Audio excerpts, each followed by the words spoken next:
Frank's Red Hot is the perfect blend of flavor and heat, so you can use an entire bottle to make recipes like buffalo chicken dip or buffalo nachos, or even things that don't start with buffalo. Frank's Red Hot, I put that on everything. Hey, Craig! It's all on you, it's all on me. Can't you see? It's all on you, it's all on me. You and me, can't you? It's all on you, it's all on me. Hey, Craig.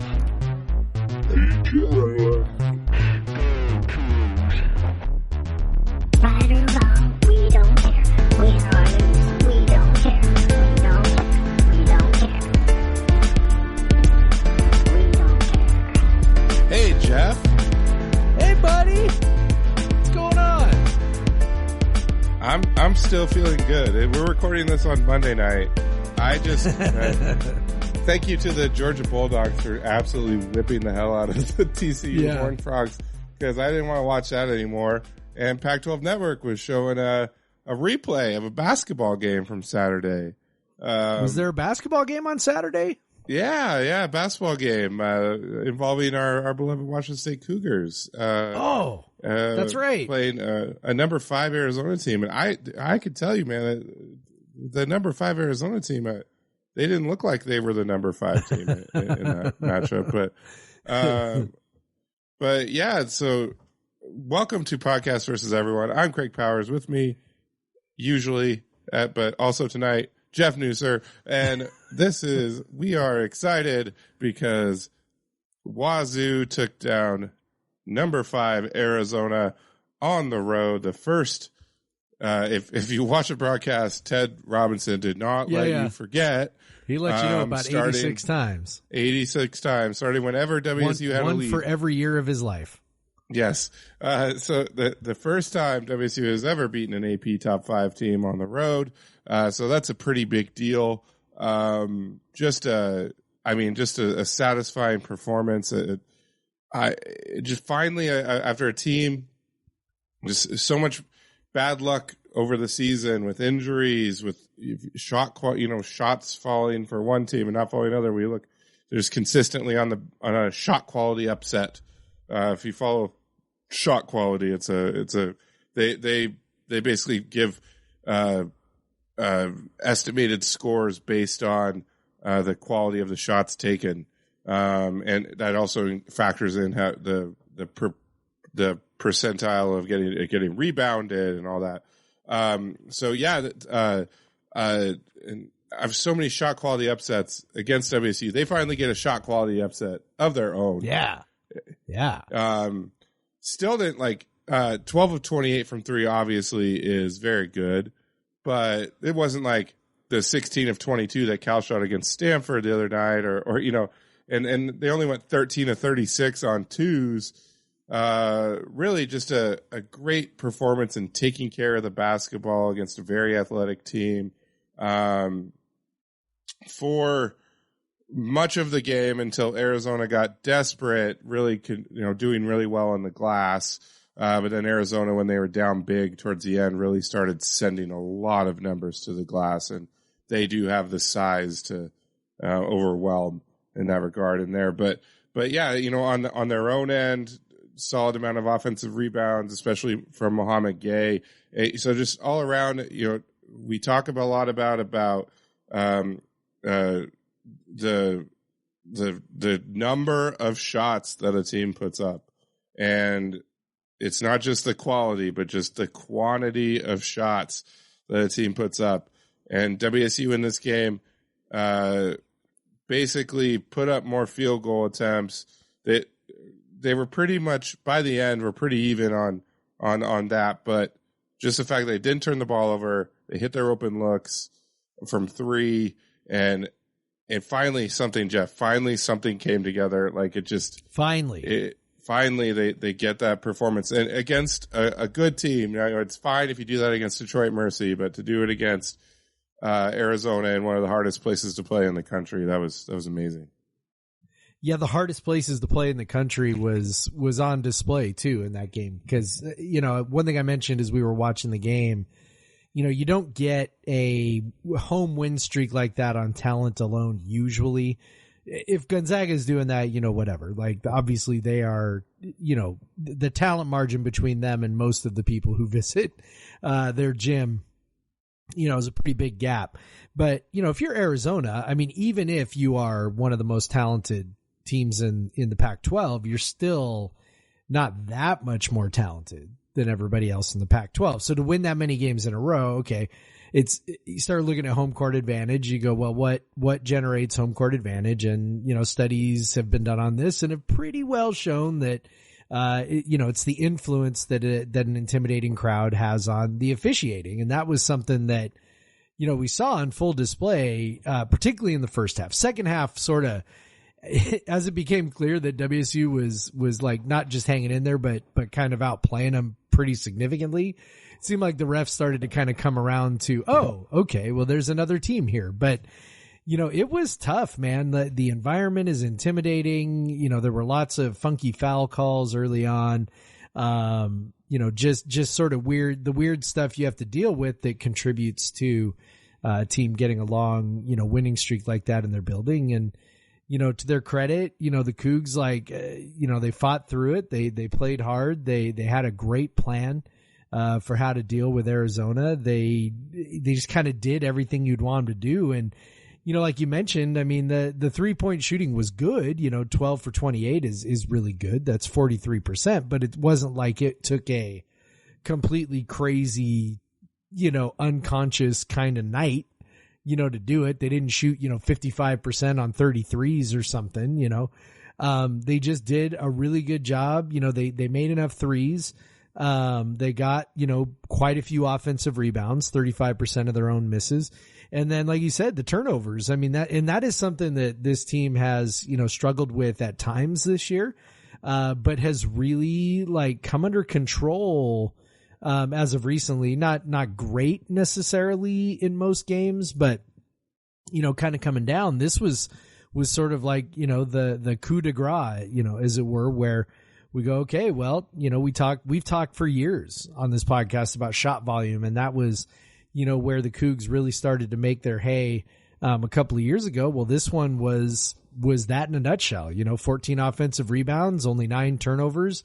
So even if you only shoot 13 for 36 on twos, when you shoot pretty well from 3 and you do those other things, you end up with 1.14 points per possession, which is, outstanding. And you got to love it. You got to tip your hat. They are really coming together at the right time. Yeah, absolutely. And, it should be it's no coincidence that they've played well. We'll say at least these last 4 games, when finally they've had, they went through. Yaki had been back for 3 games. They've had Jay back. They have their full roster minus Deshaun and Miles. Finally, they have 8 quality scholarship players that are experienced and can, be out there now, or at least physically capable. You could, wouldn't really say Kamani is experienced, but he is very much a Pac-12 body and Pac-12 athlete. But yeah, it just, it's no coincidence that they're finally, playing up to this talent level that we knew they had. You get fortunate to hit 43% from 3, but also they have a ton of shooters. They built this team to have a ton of shooters. Yeah. And so when you have that many shooters, when you have DJ is finally his shots coming back that we saw he had his sophomore year, and, his confidence is through the fucking roof. Like DJ Rodman is probably our 3rd best player right now. And he's knocking down shots. Jay Mullins is on a tear, unlike anyone I've ever seen. Just hitting everything. And then you have Justin Powell, who is a career, close to 40% 3-point shooter. TJ Bamba, who is a 40+% 3-point shooter in his career. Yeah, and you hit you're going to hit shots. Like, you're going to have these days when a lot of guys are hitting those shots. And that happens today. That happens that day. And honestly, they didn't need to hit as many as they did because they won by 13. But it was really, we talk like they were so timely in the way they were just. We talked about the crowd, but they were really crowd killers often. This game was very much back and forth for the first 15 minutes. And then WSU, Jay Mullins hits 2, Justin hits 1, 3 threes within a minute. And all of a sudden, WSU has an 8-point lead. And then they close it out. TJ hits a 3 at the buzzer. They're suddenly a game going into 5 minutes left, which Arizona was leading. 5 minutes left in the first half. Arizona's now down by 10 because that flurry of 3-pointers, and the crowd is stunned. And then they come out and DJ hits one right off the bat to start the second half. And there was only one time the crowd, really, really got into it. And that was when they were making their run in the second half, which we knew was going to come. Like, they're too good not to make a run. And if you're going to freak out because the Cougs went 5 minutes without a field goal or whatever, like, Arizona does that to a lot of teams. Like, they go on these runs all the time. You should just be happy that the entire lead didn't get erased in 5 minutes because they were playing some solid defense. There's a lot of stops in there. But just, you still, then you come back, and I think one of I'll say, like, probably the best sequence of, like, TJ Bamba's career at Washington State, after he had just been having such a terrible time of it lately in Pac-12 play overall, really struggling with the shot, struggling handling the ball. Now he's still been playing defense. He's played great defense on Kirk Kriisa in this game, but he'd been struggling. The one guy that was struggling for most of the day, but aside from that 3 at the end of the half, he got pulled a couple minutes before this. And he got pulled because Arizona was hard hedging and doubling him every time he was handling the ball and a big would come set a screen. And he had multiple turnovers because of this. And I thought a great adjustment they made is just to ISO him on Pelle Larsson. And they just said, you know what? You take him, Pelle Larsson. And TJ is big enough and strong enough to contend with Ballo down low if he gets to the rack. And really, that first bucket, WSU was reeling. He had just fouled Kriisa, with in under 5 seconds on the shot clock, or 25 seconds left on the shot clock. Fouled Kriisa. Arizona's cutting it to 5 with 5 minutes left, basically, and he just comes through, just bullies his way to the basket and makes a hell of a shot. Definitely got fouled, but what are you gonna do? There were lots of those. I mean, that was the when we talk about that home court cooking. I mean, we took 14 free throws to their 28, and that included the ones that we got at the end when they were fouling intentionally. So yeah, it definitely was tough. Bamba, like you said, he was definitely struggling offensively. He was doing great defensively. He was on Kriisa all night. Kriisa had a tough go of it. Couldn't really get any penetration. Struggled to shoot the ball. And he's kind of like that anyway. He's not a great shooter. He's kind of a pretty streaky shooter. And he never got it. And then you had this sequence from Bamba. It was, it got down to 5 and it's like, okay, well, here we go. And, and then he gets this contested layup and then, they come back, they get a stop and they come back and he gets this like funky ass, like running jumper thing, like that went in and then they get another stop. And then, by the way, on that one. Yeah. So Pelle Larsson throws himself on the ground, right, and asking for a call. I don't know, maybe there's multiple times that WSU's been called for a flop in that situation. Yes, absolutely. And I was kind of expecting, because the ref looked at him and like, put your damn hands down. We should be getting a free throw right now. If that's just how you guys have been calling this shit all year. Yep. But whatever, better a no call than an offensive foul there, which would have been ridiculous because Larson was beaten, and but that was a tough shot he made. And then now all of a sudden you're up 9, and then he goes down and Krisa tries to take I think Krisa or Larson, I can't remember, tries to take a transition 3. Krisa tries to take transition 3, blocks that. Bamba blocks it. Yeah. Yeah. And so Bamba blocks the shot, and then, they trade empty possessions, and then it's in Bamba's hands again. And it's funny. Like, so Bamba draws 3 defenders. Yep.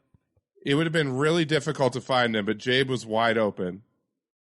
But there's 1 second on the shot clock. He kicks it to Mo, who sitting in the corner. Sitting in the corner of all the people, like the dagger. Mo, a dagger 3 from the corner. There's Mo 5 Gay. people on the floor, and that's not 16. The guy you want shooting that 3. Yeah. I mean, you're probably fine if he clanks that, because you're like, okay, they're up by 9. There's a minute 55 left. Yes. Taking 30 seconds off the clock was the biggest deal there. Yep, for sure. But he hits it with like the best 3-point shooter in the country right now, like standing right next to him, wide open too. Yes. It's funny. It's like that was what a moment that was. It was, we keep wanting, Muhammad Gay to be a 3-point shooter. I don't know if we want him to be a 3-point shooter, but we keep hoping that at least the 3-point shot's going to come around, right? That, maybe at least be a threat from out there. But, it's like we watch him take these mid-range jumpers, and some of them, particularly the ones where he's kind of rocking to his left.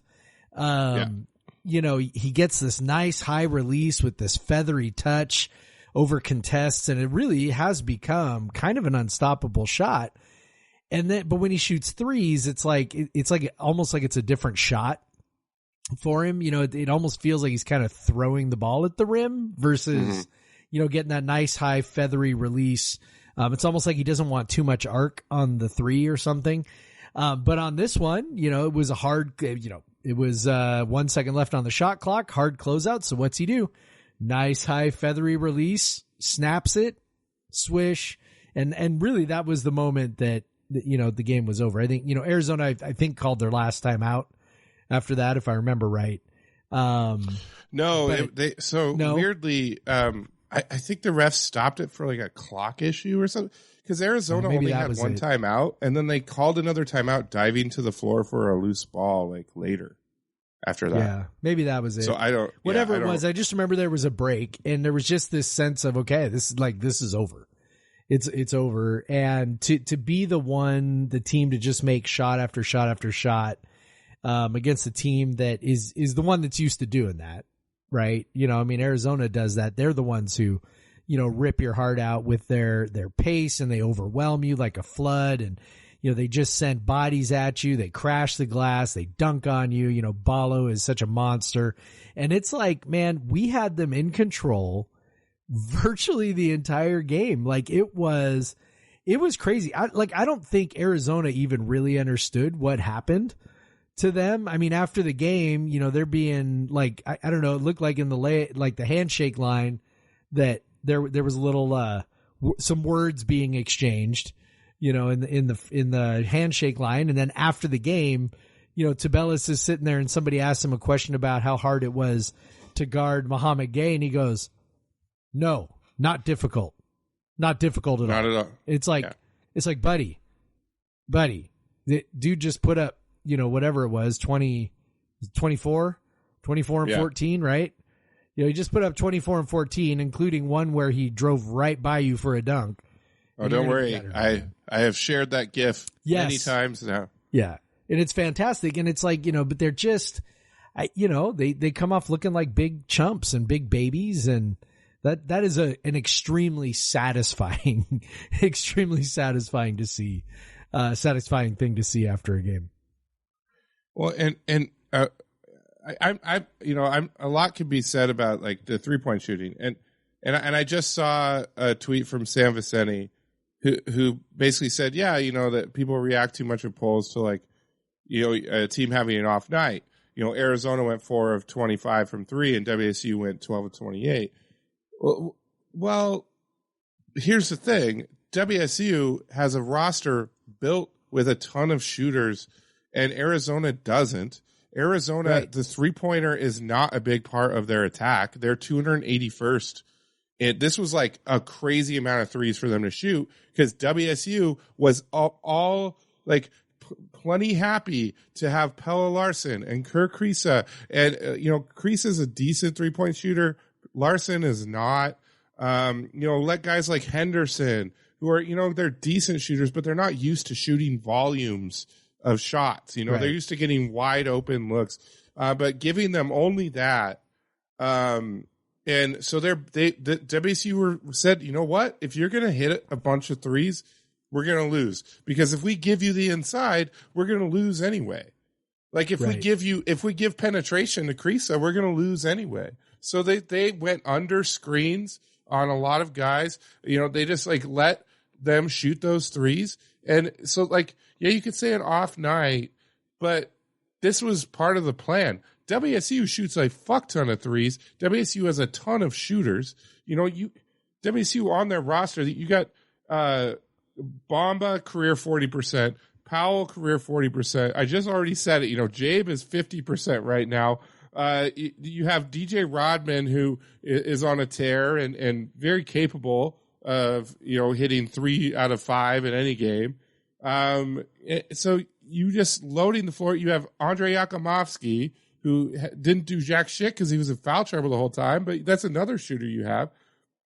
When you have one team playing in their comfort zone and one team playing out of their comfort zone, and that's fucking coaching. And people want to fucking been shitting on Kyle Smith for the last 2 months.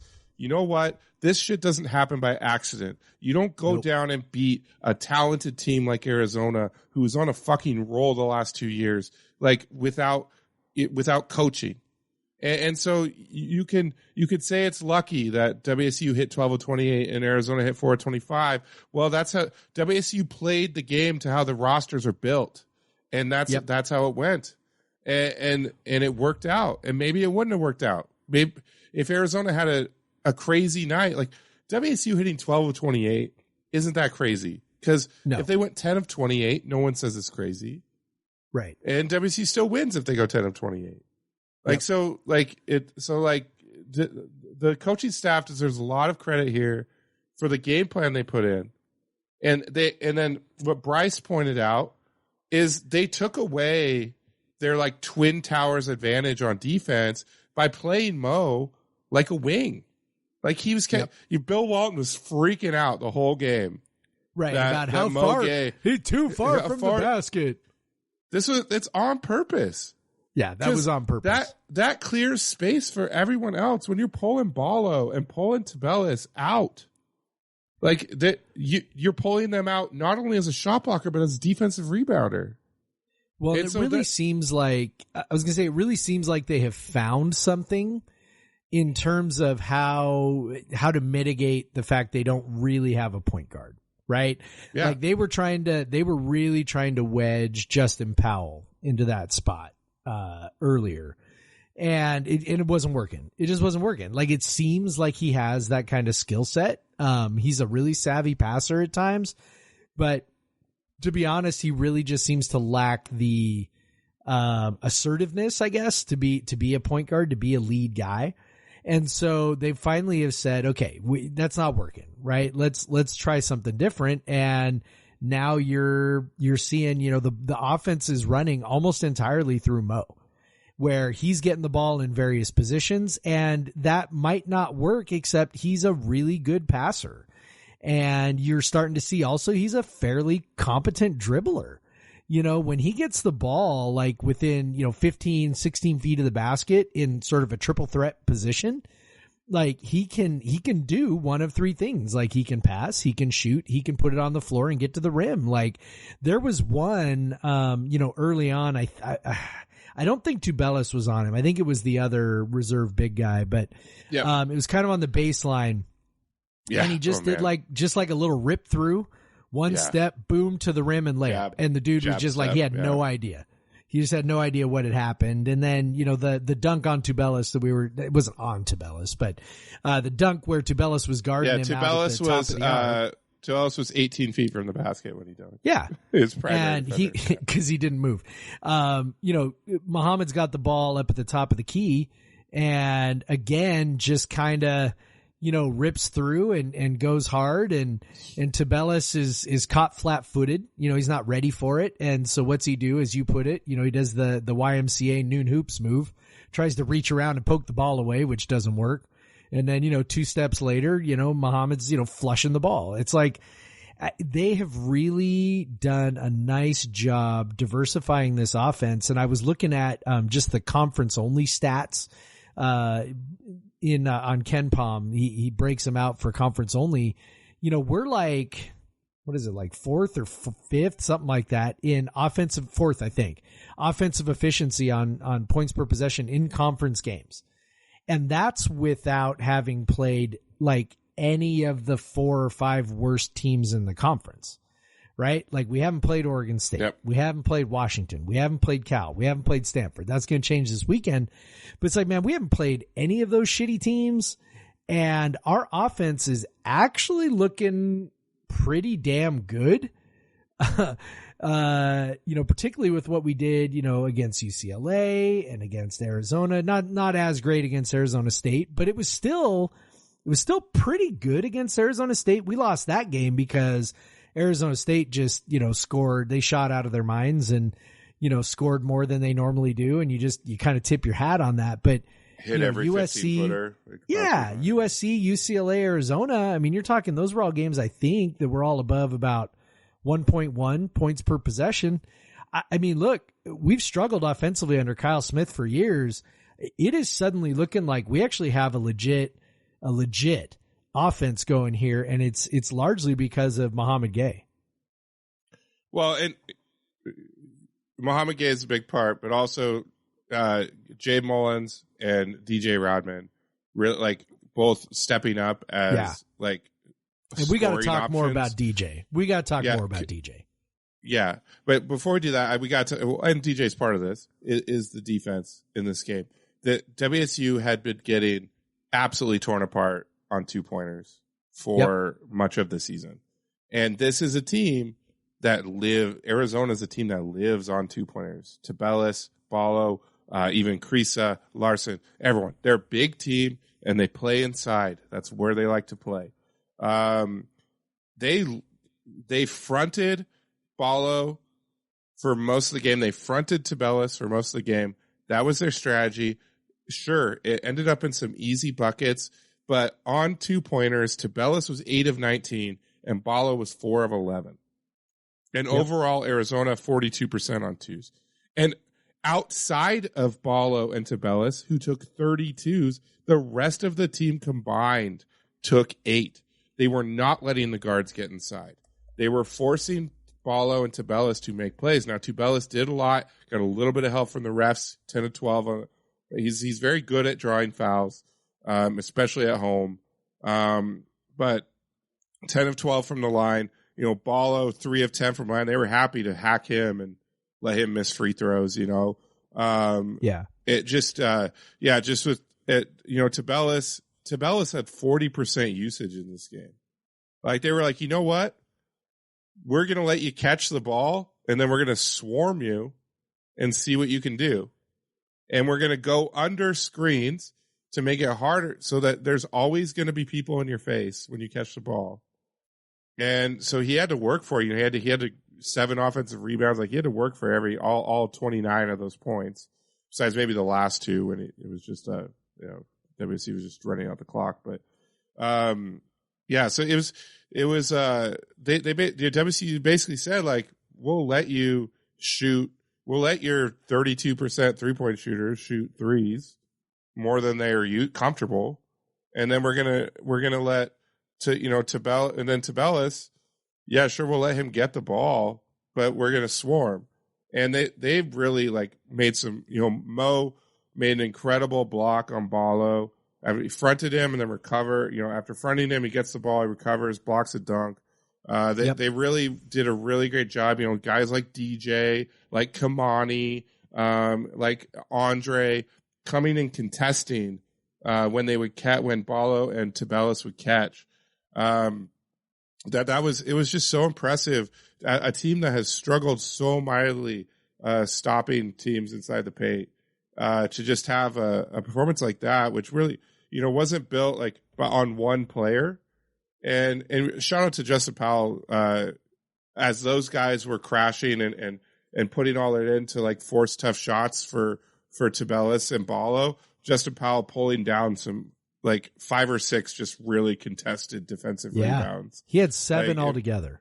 Yeah, 7 defensive rebounds all together. Most of them, they all seemed big on his back. Yeah, yeah. So they yeah. Go ahead.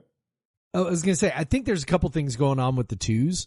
One is that Arizona obviously lives and thrives in transition, and we controlled that the entire game. Looking at Arizona's tempo, they have only played 2 games this year under 70 possessions. One was against Cal back in December, a game they won very easily. And then the other one was on Saturday against us. And we held them to 65 possessions, which was the least in any game they've played this year. Every other game has been above 70. They had been 7 straight games at 70 or more. They've had games in the 80s. Like they thrive on getting out and running. They really do. And we just absolutely limited that. We wouldn't let them do it. Which is, it's one thing to say like, oh, we wouldn't let them do it. And, we watched, obviously Tony Bennett's teams, do that for years and Dick Bennett's teams do that for years, but it's just not as easy as that sounds. Like Arizona runs on everyone, and they did not run on us because we just would not let them. We would not let them run. And so I think there was that. And then, you mentioned the fronting. There were a couple times they got some easy looks, but there were also a handful of steals in there where they tried to lob it over the top and couldn't get it over Mo, or they couldn't get it over Zhang, who we haven't mentioned yet, but Adrame Zhang had another really nice game off the bench. Like he is coming along really well. We even had a handful of minutes with 2 bigs, which was nice. I love that. It's my favorite when we get those 2 guys in there. So we got our hands on balls. We stole, I want to say, I think we stole at least 2, maybe 3 entry passes that they tried to lob over the top on the fronting. And what that does is even if they get it in there a couple of times, it still makes them think twice, right? Like it's not an automatic dump down anymore.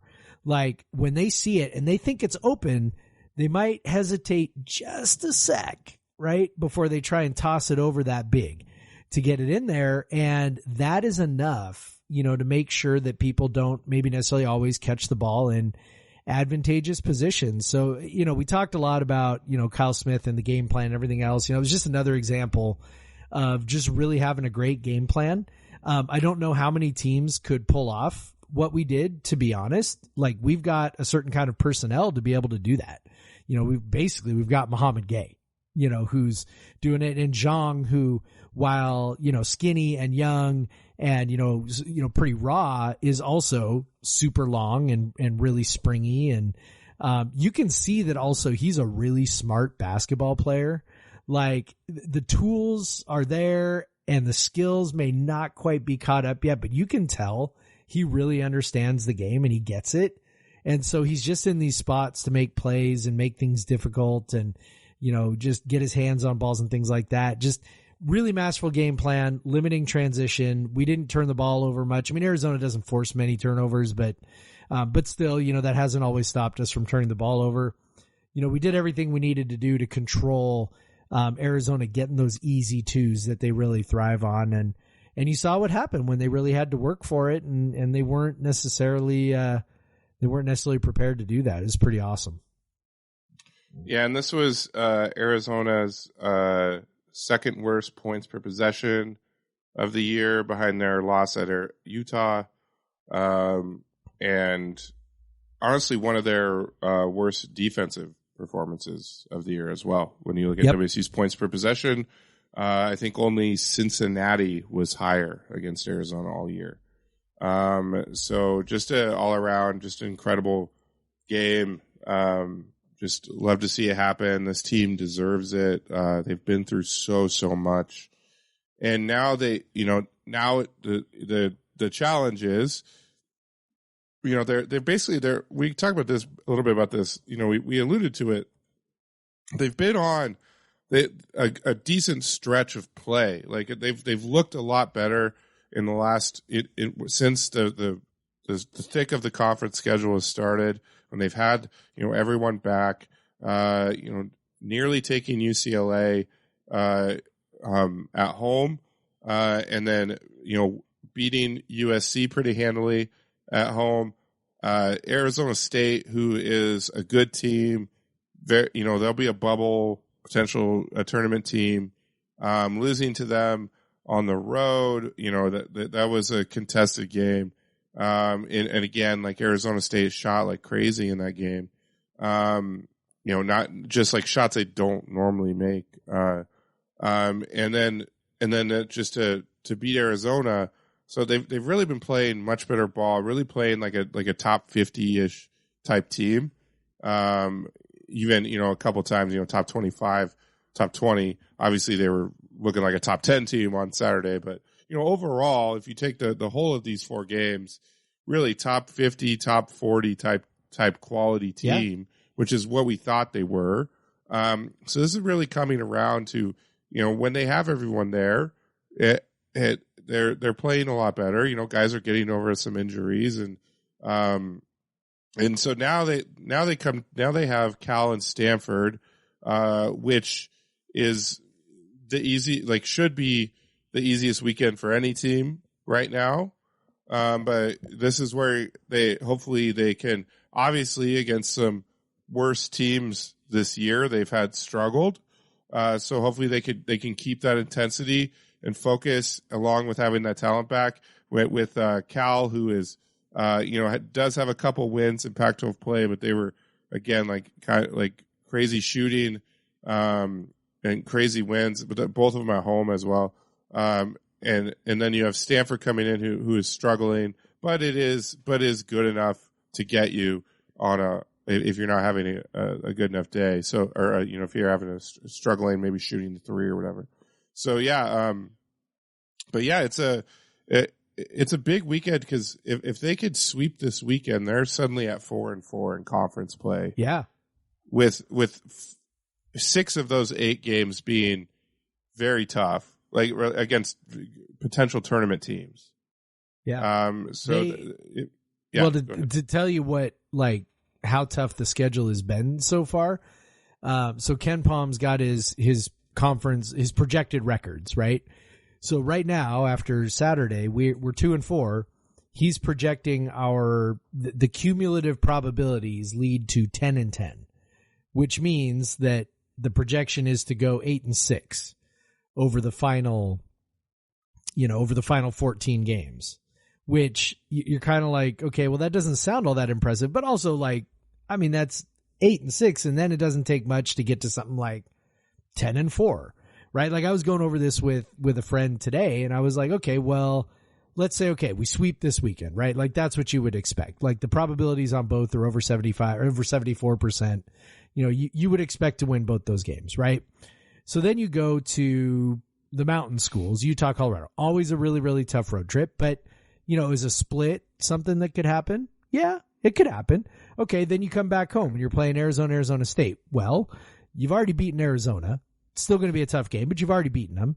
Arizona State coming in, you've played that one in Pullman, maybe the game that was in Tempe goes the other way, right? So you're thinking, okay, you probably get a split there at least, right? And then, okay, go to USC and UCLA.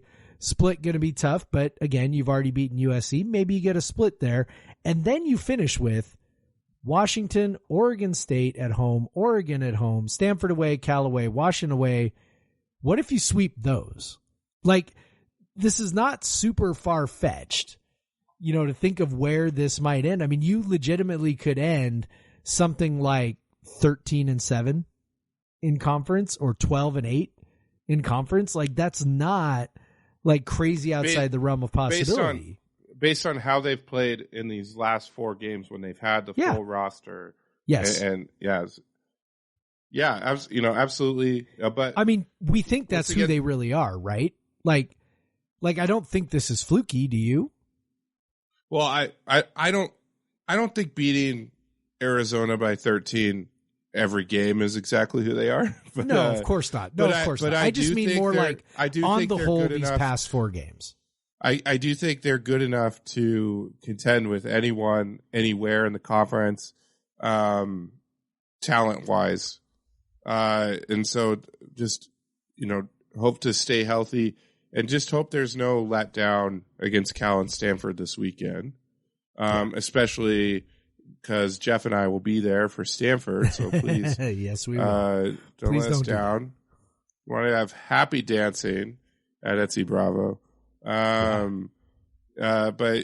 so big. I mean, it's a big weekend in regards of getting to 4-4 would be huge, and having those 3 wins in a row and 4 out of 5. Yep. Heading into a tough stretch, like really those next 3, you're at Utah, Colorado, and then Arizona at home. To get to 4-4 before that, be playing good basketball still would be excellent. And if they can, like you said, that stretch from Utah to UCLA is a tough one. And if they can maintain this level of play through there, their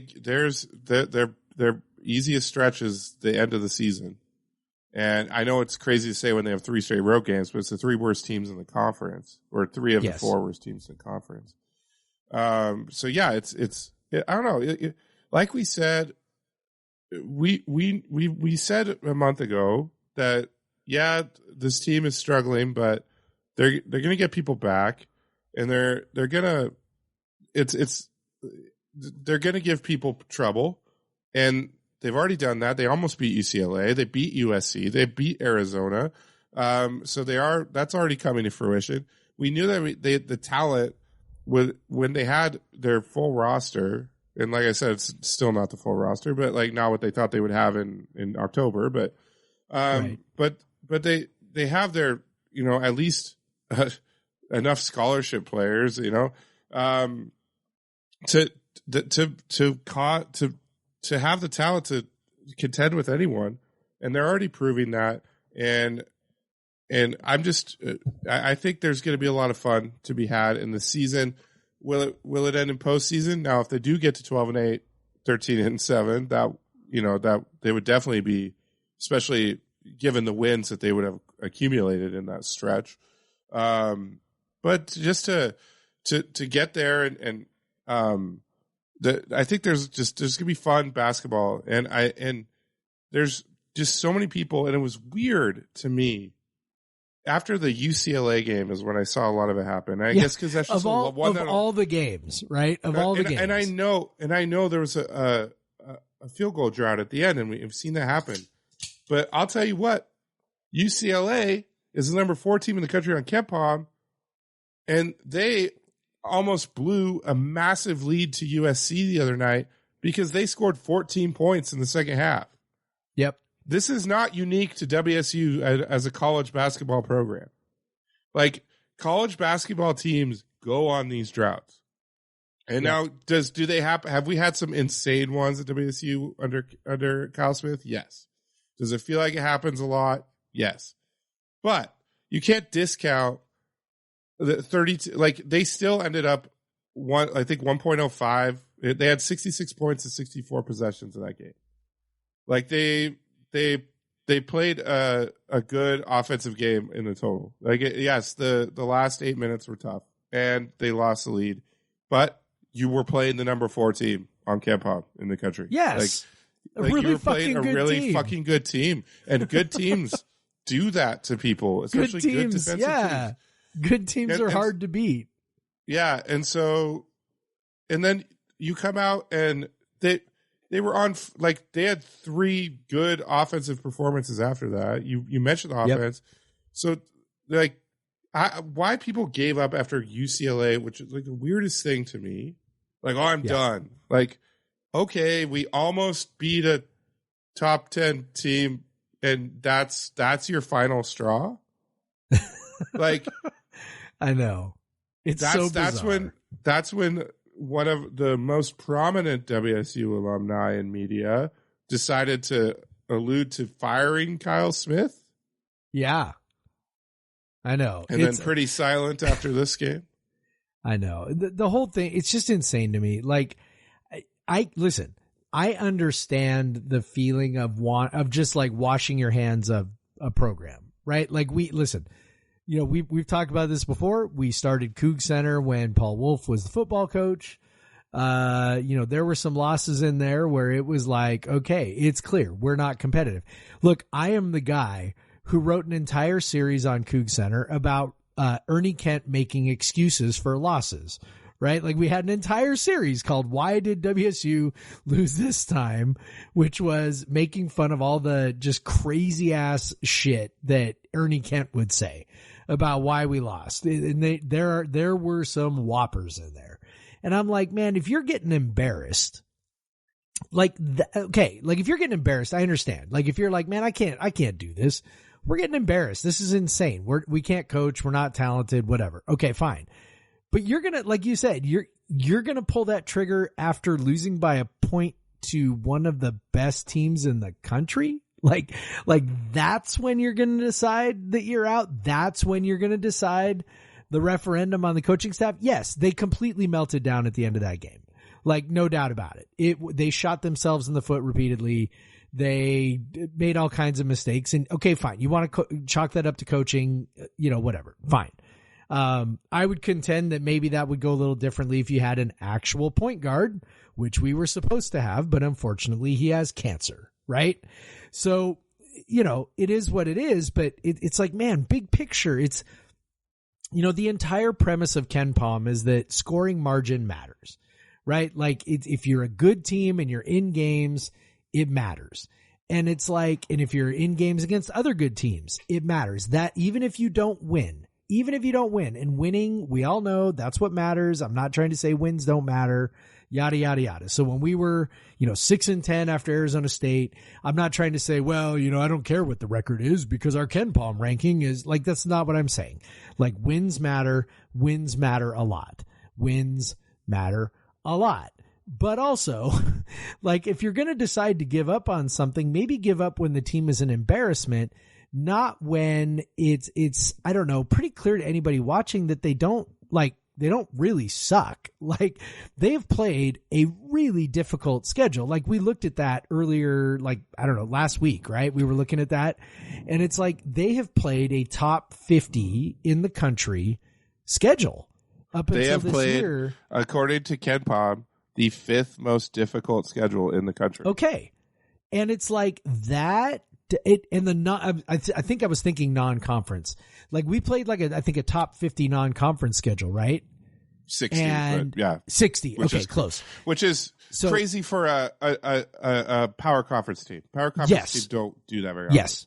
Usually people up there are teams like, Prairie View A&M or whatever, who play a million games on the road against, Power 5 teams to get paydays. It's like, we really put together a challenging non-conference schedule to try and boost that strength of schedule, to try and make the tournament, because that was the goal, which was an admirable goal. And, and it backfired a bit. The roster wasn't there. Not a bit. It backfired a lot, right? The roster wasn't there, et cetera. But it's like, we have not played. I went back and looked at all the Ken Palm non-conference strength of schedule. There is only one other year that was in the top 100. Every other year was in the 200s or 300s.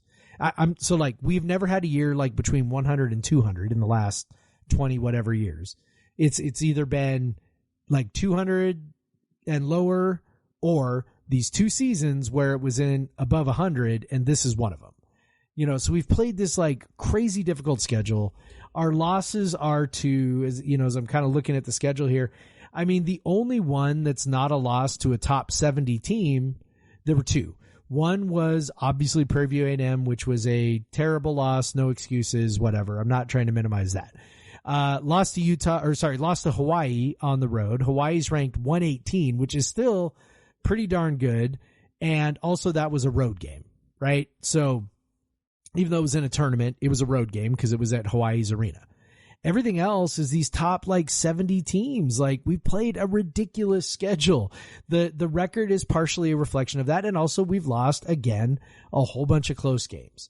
So again, you can blame that on coaching, whatever, but I don't understand why that's the thing where you decide you're out, because then you beat up on USC and then you beat Arizona, and it's and all of a sudden you're in position to finish the year strong. And I don't know, man, people should just focus more on having fun, with the process. I don't want to lecture people because I don't like people telling me how to be a fan either, but I just can't understand the woe is me, Eeyore type stuff and the absolute sort of almost borderline anger that people have about the fact that, well, this team was supposed to be good and they're not good. And so I am mad. And it's why? I don't know, man. There's reasons why they're not as good as we thought they were going to be necessarily. And also there's still room to enjoy a lot of this. And I don't know, man, I would just encourage people. If you're still listening at this point, you're probably like us anyway, and you're enjoying it. But man, if you got a friend or something, I don't know, man, just try to tell them this team doesn't suck. Their record is not good, but they don't suck. There are teams in the NBA that go 7-10 over their first 17 games, and you don't declare that they suck. It's I understand college basketball is different, but man, just keep yourself in it just to enjoy it a little bit. There's going to be good times. All right. I'm done. Rant over. Saturday. And here's the thing, if you are a WSU basketball fan, maybe you feed into things like Jeff and I say and things like that where we're hey, this could be a tournament team this year, and Bryce and stuff, and other people in media because they legit if they had the full fucking roster, this Ken Palm schedule I'm looking at with all this red, there'd be a lot more green on it. Let's be honest, if Deshaun Jackson and Miles Rice were here and Andre Yakumovsky and Jay Mullins were hurt for extended periods of time, this would just look so much different. It would just look so much different. And but now they have two of those guys back, and it's making a difference. And Here's the thing, since the modern era of college basketball, since they expanded the NCAA tournament to 32 teams, and they let more than just the conference champions in. WSU has been to the tournament in 1983, 1994, 2007, 2008. That's it. 4 times. 4 times. And the 3 coaches that did that are George Raveling, who is in the Hall of Fame, Kelvin Sampson, who's going to be in the Hall of Fame. And Tony Bennett, who is going to be in the Hall of Fame. Who's also going to be in the Hall of Fame. Yep. And it just even it's hard. The fact that we've had a top 100 basketball team for 3 years in a row now. That's crazy for WSU. So we're always on the margins. And when we lose we're navigating the start of the season without 2 probable starters. Miles Rice was going to start at point guard. Yes. I think that was Deshaun Jackson was going to start at the 5. And so there's just not programs that could just suddenly recover from that. And then on top of DJ Rodman was hurt for multiple games this season, and then was still hurt when he came back. DJ Rodman always playing hurt, honestly, but we were going to talk about it. So let's talk real quick. DJ Rodman, holy shit, 4 straight games. Double figure games. He's not just shooting threes. He's taking the ball to the rim. He passes out from that too. He finds other open players. he is suddenly become not just one of our most. He's not just the hustle. You don't see it in the stat book guy. You're seeing it in the stat book. Like he's getting boards. He's hitting threes. He's driving to the basket. He's drawing fouls. He's making layups. Like he even hit like a mid-range jumper. Like it's like in this stretch, like which he has shot like maybe like 5 of his entire career. Like just amazing. And, you know, we've seen it with seniors sometimes. Like we saw it with Abe Lodwick. We saw it with Nikola Koprivica. They can struggle, particularly offensively, for 3 years. And then that 4th year, just things start to click for them. Like it's like a confidence, like a speed of the game. I don't know what it is, but things start to click, and you see that happening with DJ. Yeah, and I love it for him, man. Like, kid, he works his fucking ass off. Like, and 4-year players are obviously not going to be like a common thing forever. So we should appreciate him, and just he's got to enjoy what he's doing right now. It's the all around contribution, but also like, I mean, it's not, you know, sometimes you can sit there. It almost becomes a kind of a backhanded compliment, right? Like you're like, oh, he's such a glue guy, and you know all this stuff. No, like DJ Rodman is just like flat out kicking ass right now. Like these last 4 games, he is over a 140 offensive rating in all 4 of them for the whole game. Now he is a relatively low usage player, but also he has scored in those 4 games 11 points, 16 points, 16 points, 19 points while playing 30 minutes, 35 minutes, 33 minutes, and 31 minutes. Like he is really important to what we're doing right now. And that's to say nothing. Obviously we can't really quantify his defensive contributions, but you know, he is, you know, doing what he does. He's a pest on defense. He gets his hands on balls. He draws charges like nobody draws charges like he does. Right. And so, you know, it's the all around contribution, but also like he is right now, you know, a legitimate Pac-12 player. And I don't know. I'm not sure that I ever thought he could be this good. And I mean, I don't know if he's going to sustain it or not. Like I don't want to put too much on him because I mean, this is a great stretch and, you know, maybe he continues it, maybe he doesn't, but to get 4 games out of him like this, and maybe this is who he is. I don't know. But if it is, then it's like, man, all of a sudden you've got a true difference maker, an absolute true difference maker. He's not the greatest defensive rebounder, which is where having Andre back is, you know, a really, really nice thing because Andre is a really good rebounder. And so it's like, you know, when you got those 2 guys together and they've started, you know, the last, you know, handful of games together. But when you've got both of those guys you can put in there and they do, you know, similar things, but also slightly different things, like you've got kind of a 1-2 punch there that's amazing. And, you know, just to see DJ turn into the player that he's turned into, you know, I mean, he was very lightly recruited. Like I'm not sure if people kind of realize that, but he was really kind of a 2-star kid. Like he had offers from lower schools, but I know he didn't have any offers from any other Power 5 schools or Power 6 schools, any kind of high major type schools, you know, but he wanted to play at this level. Even when he signed with WSU, I know that, you know, the coaching staff was up front with him about, you know, what the opportunities might be. And this is what he wanted to do. He wanted to play at this level and to be here it seems like it's gone by, you know, in a flash, right? But to be here for 4 years and develop into the player that he's developed into, and he could stick for 1 more year if he wants to. I don't know if he wants to, but he could. I guarantee he's got 1 more year because of the COVID year. Oh, for sure.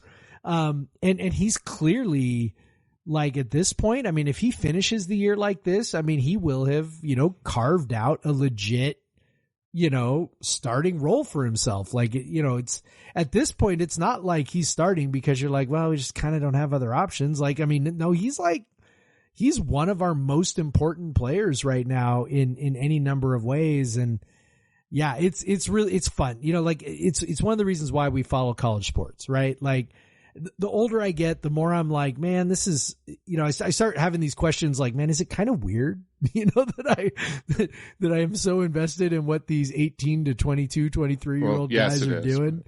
It is weird, but it's also like, I feel less weird about it when I get to step back and watch a kid like DJ Rodman and go, like, that's cool. Here's a guy who, was, has sort of been in the shadow of his name, for so long, and dad's not in the picture, even though he's like, mega famous and all this stuff. And what's he done? He's just sort of like grinded and grinded and grinded for years, making himself into this like player who now is experienced and savvy and a legit contributor to a program that's still on the rise. It's the sort of thing that's a lot of fun to watch. And, I take a lot of joy in a guy like that, succeeding. Yeah, absolutely. And if you want to feel some encouragement that it could continue, he's shot threes like this for a stretch in his career during his sophomore year. He's shot twos like this for the last 2 years now. Yep. Like he's become a good finisher around the rim. He's drawn fouls like this for the last couple of years now. And he's never turned the ball over that much, really. He did during conference play a bit last year because there was a few games when we were down so low on foul trouble, he was turned into like a primary ball handler. I think that skewed his numbers a bit, but yeah, he's having everything you need from your third, fourth guy, like, and it can explode for huge games when those threes are falling. So it's fun. Like we were getting a bit down on him, especially his shooting like a month ago, because it wasn't happening for him. I think he was around like 22%, and now he's at 35%. He's almost 40% in Pac-12 games, 38% in Tier A games, which is KenPom. That's kind of his quadrant, Tier A and Tier B. 37% in Tier A and B games. So he's playing really well against better teams. Like, so that just like more you said, he's a Pac-12 player. He's just crushing it right now.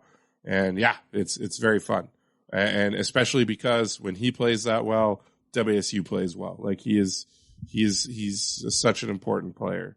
And to have just one more shooter on the floor at all times, or another guy that can truly create his own shot sometimes, just because teams sell out on his jumper so hard that he's really been able to take advantage of that. So that's been nice. Yeah, we could probably talk about it more, but I think probably 5 minutes on DJ is good. But so I knew we would talk about men's basketball for a really long time, and we did, and we have. But so we should take a break. But when we come back, we will talk about a big win for the women's team and a key player coming back, which was part of that big win. And then we'll talk about football, obviously new coordinators and recruiters, new coordinators, and then landing some transfer portal guys to help fill out a roster that had some huge holes. So all that when we come back, because we do have a lot of stuff to catch up on because we have been gone for a while. But stick around.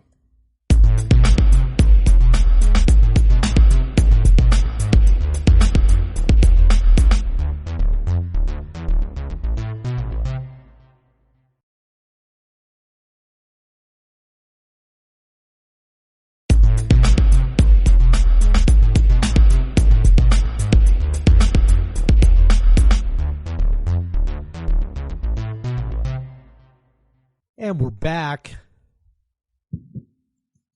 Well, before we get into all that stuff, which is already feeling like a late night, Jeff, before we get into all that stuff,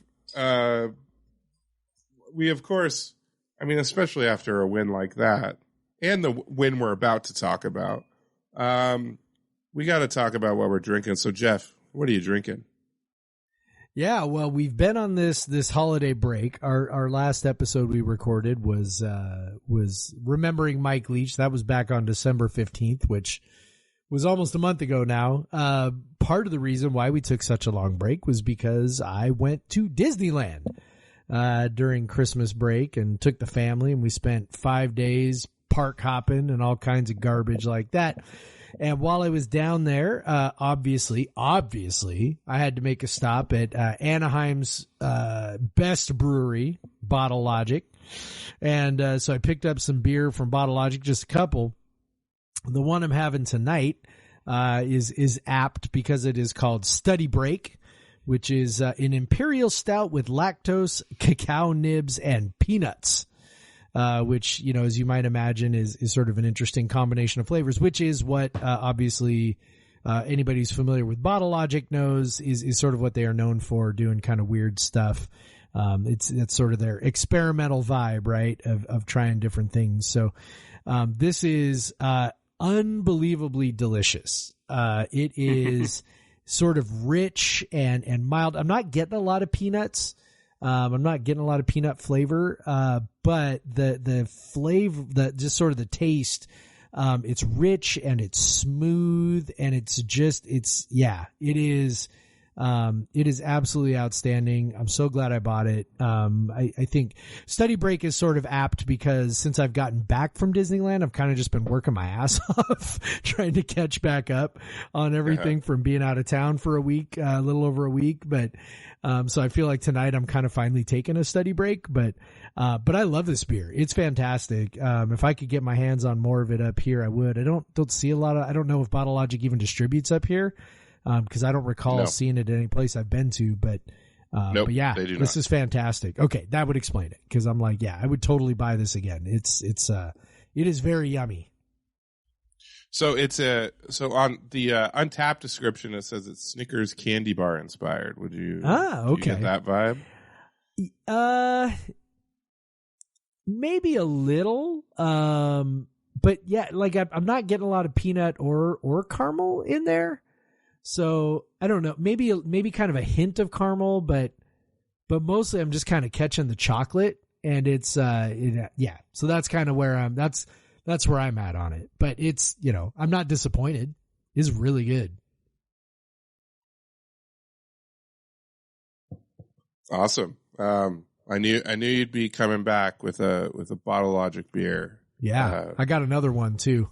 We'll do that one on another night. Absolutely.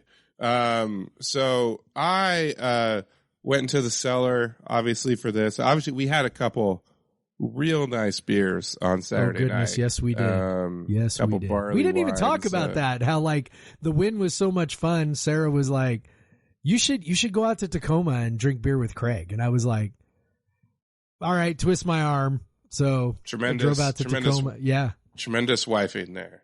I know. Tremendous. So I drove out and we had these two incredible beers. She drove you out. She drove me out. Yes, she drove me out so that I could drink these incredible barley wine. Yes, and still go home. Yeah, and still make it back to my house without killing myself or somebody else. So yeah.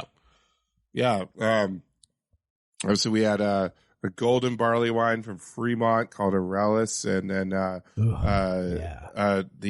Hand of Glory from Holy Mountain 2020. So those were delicious, among several other beers we drank at Beer Star. Good celebration, good times all around. So I went into my cellar for this, and I kind of was like, let me get something that's, unique, because this is, obviously a unique win. I mean, the first top 5 win on the road, first time any top 5 win has happened in 40 years. Even Tony Bennett's teams didn't do that. They could never knock off Arizona or UCLA in those years. So what I have is, so as far as I know, at least in terms of packaging, this beer has only been released 1 year. It has been brewed a lot, because it was, it's brewed as a part of a blended beer. So what it is Firestone Walker Bravo. So the 2017 vintage is the only year that they made it. I may have actually drank this beer on the podcast before. I don't know. But it is they only released it in bottles in 2017.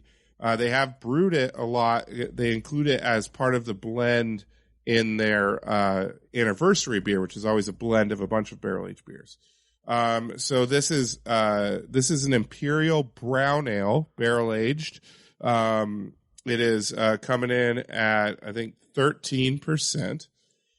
Now, when it came out, I didn't quite appreciate it that much because I was kind of annoyed that it was it replaced their barley wine. They didn't release their Sukaba barley wine that year.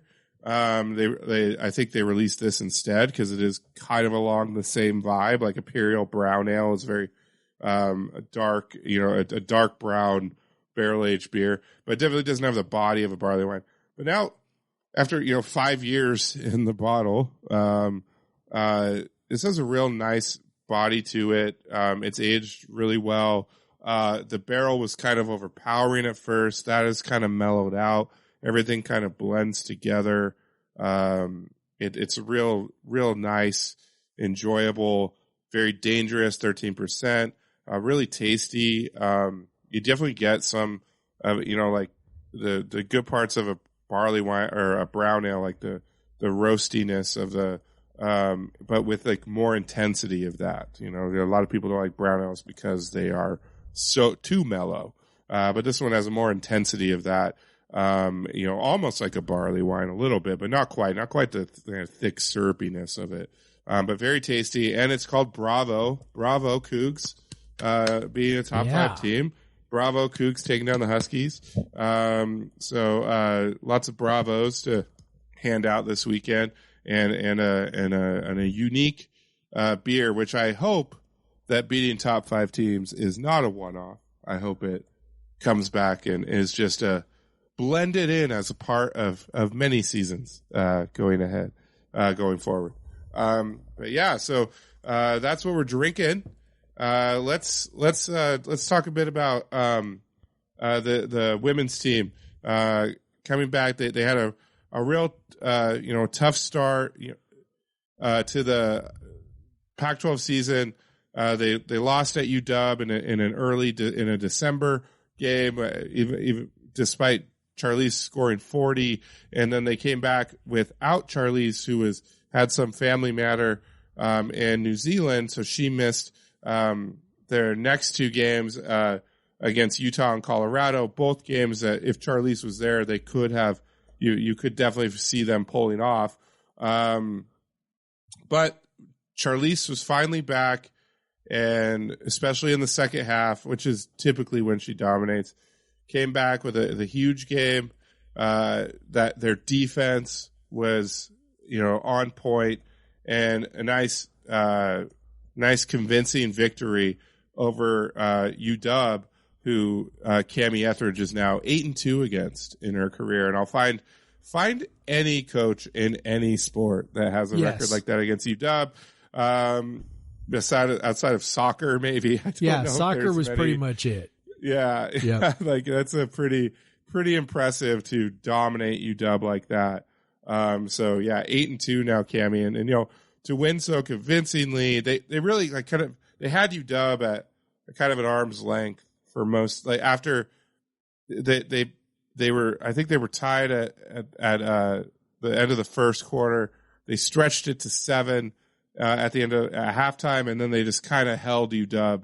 I think UW got it down to 6 at some point, but other than that, like that was about as close as they got in the second half, and WSU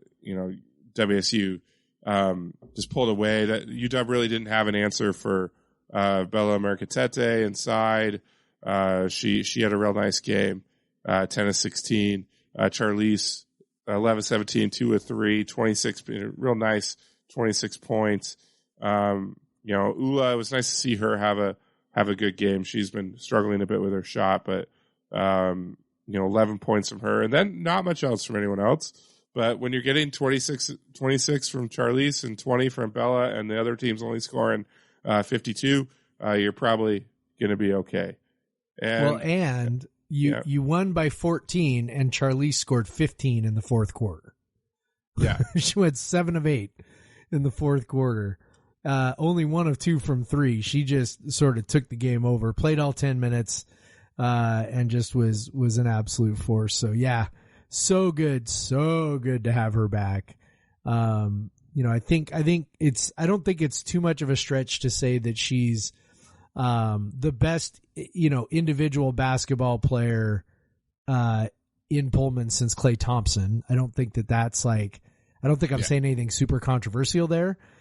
So to have her back is like, I mean, that means the world. And I tend to think like, as we think toward, the tournament again, right? Hoping that they're, headed for a third straight NCAA tournament, if it comes down to them being, a bit of a bubble team, the committee does tend to look pretty, they do tend to look kindly on teams who were missing their, really important players. In really important stretches games. In really important games. And so it's pretty clear that different team when she plays, obviously. And Charlize is taking it to another level this year. Like she's insane. She's more efficient than she's ever been. She's averaging 21.5 a game with a team that does not play a high tempo. No, they do not. She's got to be efficient. 21.5 a game. She's just been so fun to watch, just filling it up. And, I do think, if she's there for Utah and Colorado, they could very well be, have swept those games. Cause they really put up a fight in both those games without her. Yeah. And Utah's really good too. Yeah. Utah is that's like a really top excellent 15 team. Yeah. They have a lot left to play. They started out where they had a really good non-conference. If they do what they're capable of in conference play, win 10, 11 games even, I think they'll be in the tournament. And so especially with the way Charlize is playing, it kind of seems like she's got that, she's just going to make it happen. Make it happen even when others may be struggling. And that's kind of what she did against UW. The first half, she let Bella kind of take charge, and she was even playing pretty passively, but she said, nope, this game is mine now in the second half. And I think she out of her 26, I think she had 22 of them in the second half. So just a really special player if you can catch her on TV. Yep. You got to do it. Plus, if Bella's been playing her basketball too. Yes. So, she's taken a huge step forward. Yeah. Yeah. So, yeah, I expect them, with Charlize back, with they would have had Charlize for those last two games, very least it would have split that weekend, I think, because I definitely think they would have beaten Colorado. With Charlize, they look differently right now with their record in conference play, but I think they'll make that up, and they'll be right there at the end of the season, pushing for a tournament bid again. Yep, I agree. All right, so football. Obviously, we haven't talked about the bowl game, but what do you want to say? Like, yeah, what do you want to say? We were missing a million players in both of our coordinators, and it was bad. It was real bad, and Fresno State was missing no one, and they were very motivated. It sucked. It really sucked.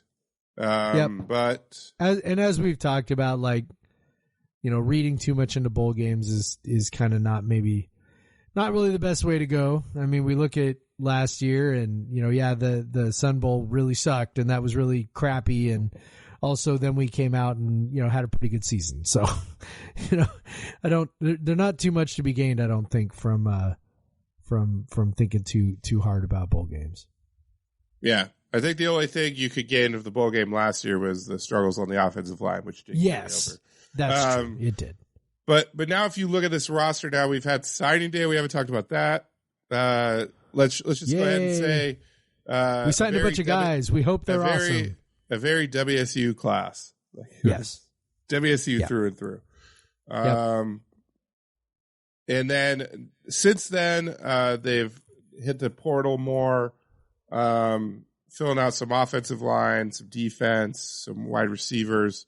There was definitely some, after all the transfers early in December, like, oh gosh, what's this roster going to look like? But I think they're bringing in enough guys with experience that enough will hit that they won't, any holes won't be too terribly glaring. I think we're still looking at next year is going to be like, let's get to a bowl game. This is WSU again. Right. Yeah. And so, but obviously transfer portal stuff isn't over. That's going to keep going. That's going to go till fucking June. So strap in, folks. Yeah. Yeah. I mean, you look at what we've got, we're still landing transfers every day. We just, I think, actually signed another transfer today. He's an up transfer from Incarnate Word, I think he's a linebacker, defensive end type guy. I think he's an edge type guy. Yeah, because he had like 20 sacks in 2 seasons. Yeah. Yeah. 20 TFLs, maybe.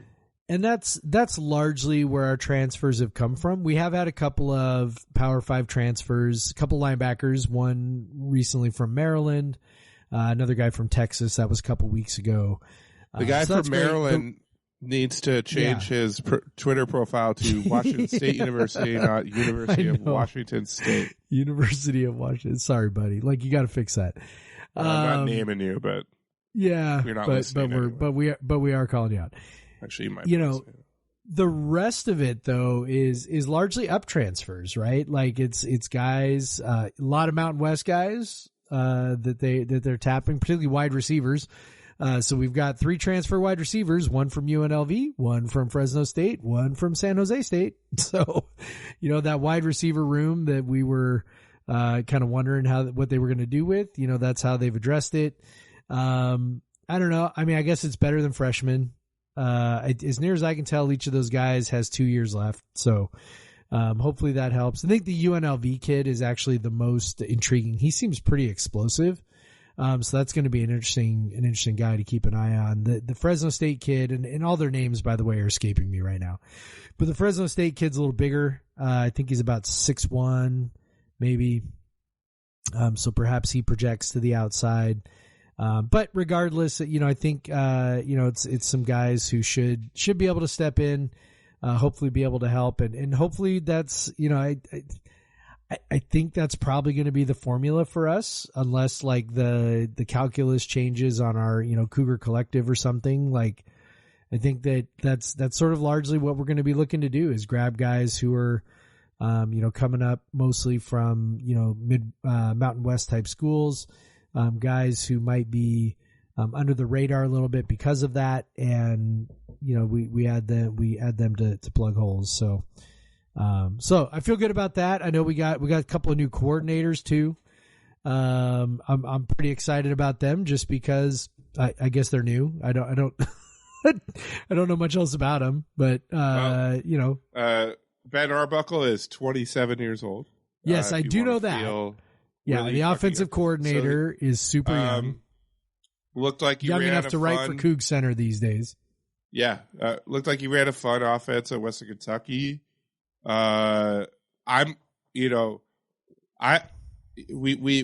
experimented with an air raid that didn't look, wasn't that pure Mike Leach like air raid, and there was some good stuff in there. What I'm hoping, I watched UW with Kayla DeBar this year, and just some of the stuff they did to keep the pocket clean, and just shifting the pocket around is something you never see at UW, or you never see it in the air raid. I hope we get some of that. We get some variance a bit more in our offense, because I'm still a bit, the offensive line it has a long way to go, And so if we can find some way to keep the quarterback a little cleaner, that would be nice. And so, but yeah, I mean, he's scored points at Western Kentucky. I think it's clear that, Jake Dicker is wanting to have open offenses and pass. He understands what has been successful at Washington State.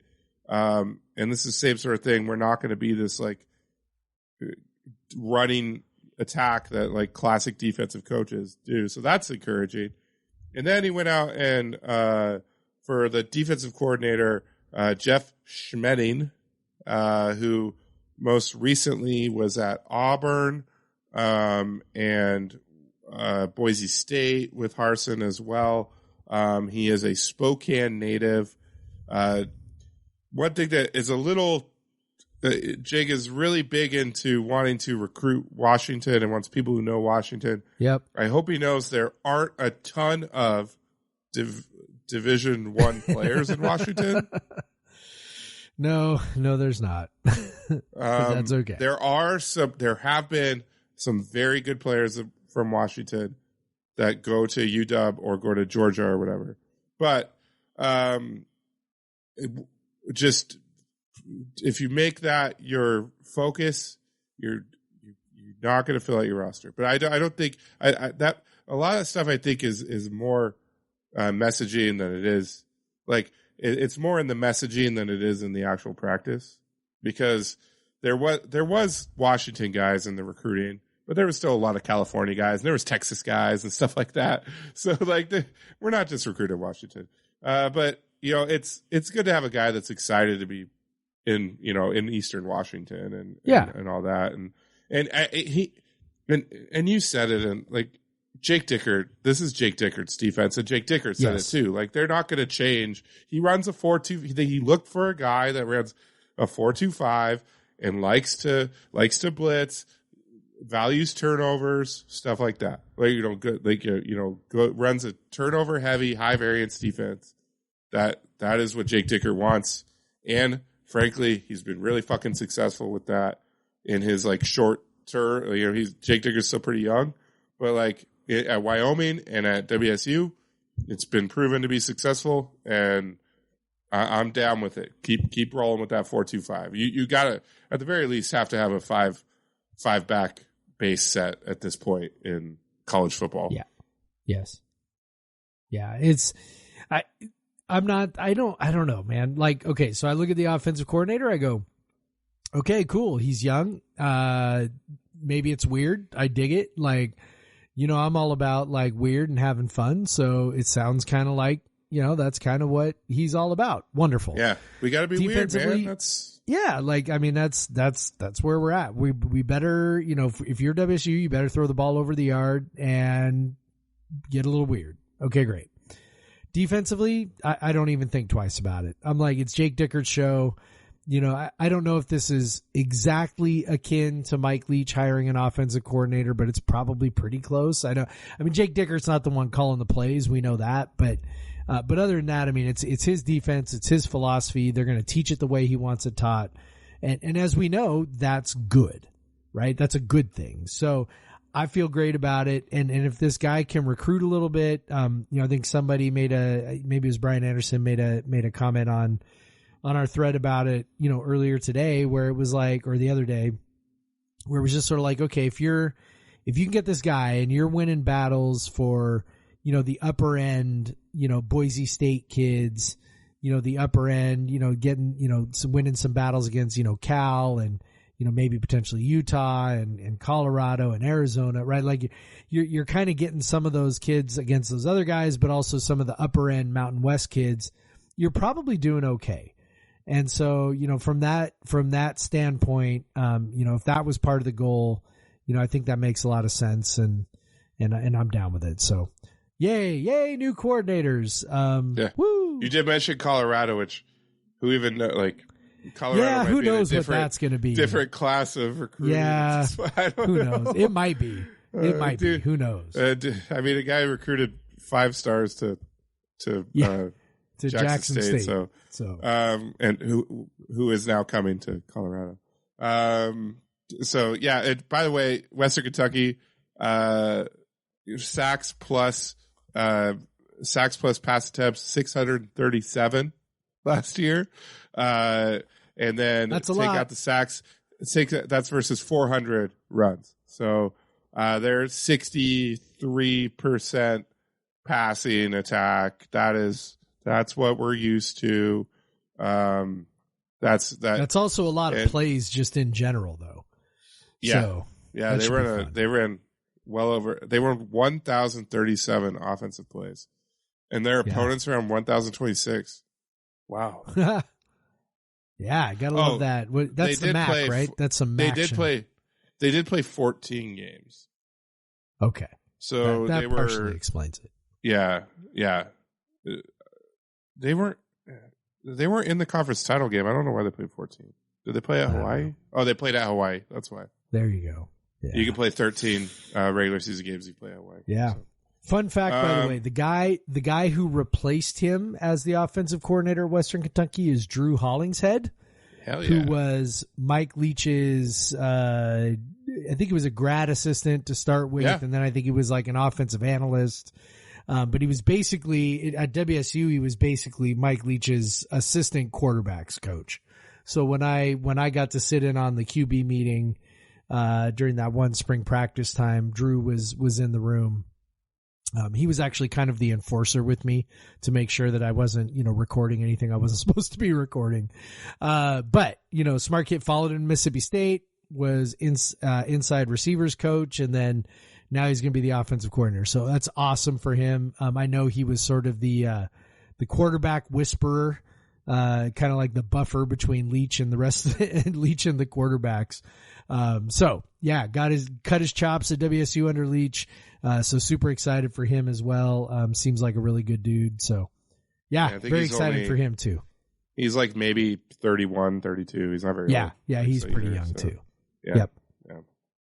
Yep. Cool. Did we talk about everything we want to talk about? I think so. I think we got it all. Look at us. 90 minutes. Got it. Yeah. All right. Well, thank you for sticking with us. We're normal folk, and sometimes when it's like holidays and constant illnesses of my children and my wife, like it's that type of season.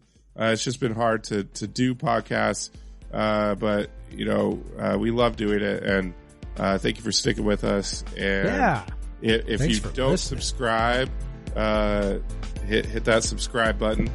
Give us that 5-star rating. If you want to follow us on socials, I'm at the Craig Powers on Twitter, at Craig W Powers on Instagram and TikTok, and Jeff is at Pod versus Everyone on Twitter and at NewsCoug, NUSS Coug on Instagram. With that, I will say, because of what happened on Saturday, go fucking Cougs. Go fucking Cougs, Craig. Black Lives Matter. Black Lives fucking matter. And you can still get fucking vaccinated. You can still get fucking vaccinated. Get that bivalent booster. Probably the flu shot too. Yeah.